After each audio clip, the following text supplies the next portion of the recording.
Le projet minier du Grand Zambi dans la région du Sud Cameroun prend véritablement corps. L'initiative du groupe Bocom permettra l'exploitation du minerai de fer sur près de 498 km². L'entreprise a débuté ici les travaux il y a 14 ans et a acquis du matériel qui lui permettra de sortir de terre du fer.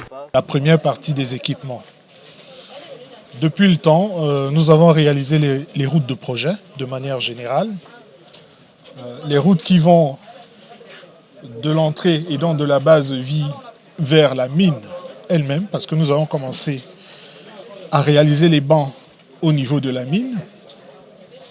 Nous avons réalisé les routes entre la mine et les unités de traitement. Les plus grands travaux sont déjà faits. C'était la fondation qui était difficile et le terrassement de la route jusqu'à la mine. C'est ça qui était le plus difficile.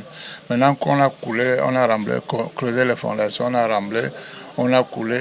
Le dessus, ça peut prendre encore 2 mois. Et les autres 3 mois, on sera en train d'installer les machines.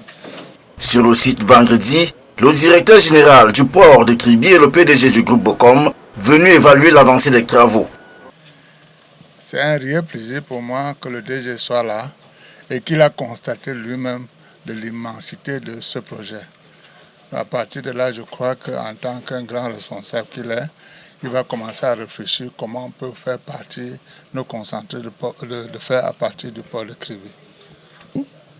Et donc ce que nous avons vu ici nous conforte sur le fait que ce projet, il faut le reconnaître, est le plus avancé en termes de préparation et de mise en œuvre dans notre territoire.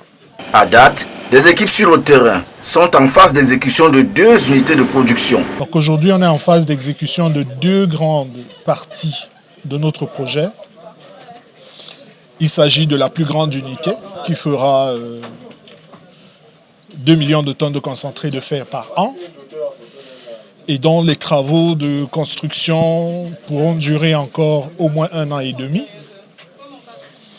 Mais il y a une petite unité que nous sommes en train d'installer également, dont les fondations sont en cours d'achèvement. La petite unité pour un début permettra de produire à peu près 800 000 tonnes de fer par an à exporter à partir du port de Kribi dès le mois de juin. Pour ce qui est du port, naturellement, nous avons notre rôle, c'est-à-dire qu'il faudra faciliter l'exportation de ces produits. Aujourd'hui, nous avons des installations à capacité assez réduite, je pense au terminal polyvalent. Mais comme vous le savez tous certainement, dans un projet futur et plutôt rapproché, nous devons construire un terminal minéralier.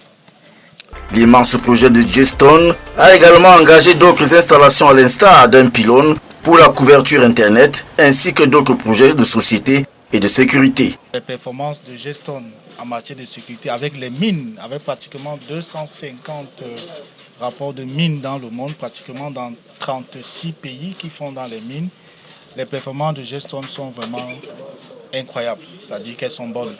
Sur une note de satisfaction, le directeur général du port de Kribi et le PDG du groupe Bocom repartent confiants de ce que les délais de livraison des premières tonnes de fer du Grand Zambi soient respectés.